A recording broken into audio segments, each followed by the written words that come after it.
Hello, brains!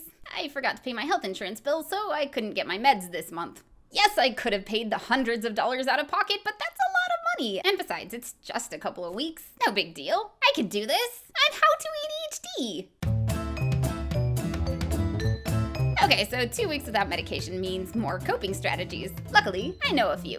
I'd been meditating almost daily for a month and a half. Going off meds this time, because yes, this has happened before, was way easier than it's ever been for me. I started to see how I could manage without them. I kept meditating, even though it was harder to sit still. I made lists, although I kept forgetting where I put them. I updated my schedule every day, and I tried to stick to it, even when I didn't feel like it. I exercised, even though all I wanted was a nap. I used fidget toys when I could find them. When I noticed how much I was eating, because yes, wanting to eat everything in the world is something that can happen after going off ADHD meds, I stopped eating simple carbs to curb my cravings. Protein is better for the ADHD brain anyway. Totally avoided red dye number 40.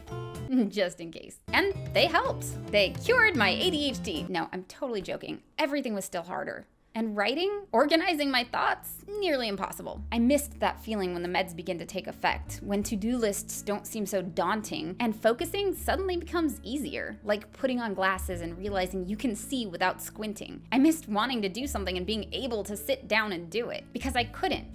I tried, and I really couldn't. I kept trying to sit down to work, but my brain just was not cooperating. So finally, when I really needed to write something or there would not be an episode this week, I decided on an experiment, which I posted on Twitter. From the time I woke up one morning, I did not sit down until I was ready to write. I vacuumed, I did laundry, I ate, I flossed, I took out the trash and walked the dog until my legs were tired enough and my brain was awake enough that I felt like I could do it. I could sit down and write. It took about 3 hours, but then I would love to sit here and tell you that this is what I wrote after fighting past the fog of being unmedicated, after conquering my ADHD. But it's not, and I didn't.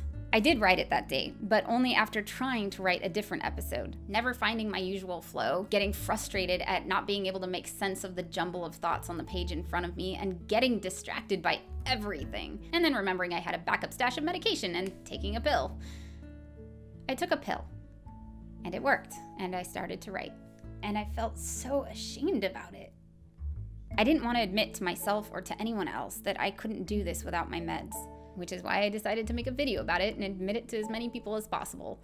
There is so much stigma against taking ADHD medication, and even though I know better, I'm not immune to feeling like I should be able to cope without it. We all get messages from people offering alternative solutions, even within the ADHD tribe. We deal with having to get a new prescription every month because ADHD meds are considered a controlled substance. And health insurance providers make us get special permission from our doctors explaining why we're still taking it even though we're not children. Nobody tells a diabetic they shouldn't use insulin, but there's an entire world out there that will tell you that if you use ADHD meds, you're just not trying hard enough, or should be doing something else instead. That if you still need them as an adult, there's something wrong with you. That if you give them to your kids, you're taking the easy way out or drugging them because you aren't dedicated enough to find a better solution. So I am here to tell you, it's not true.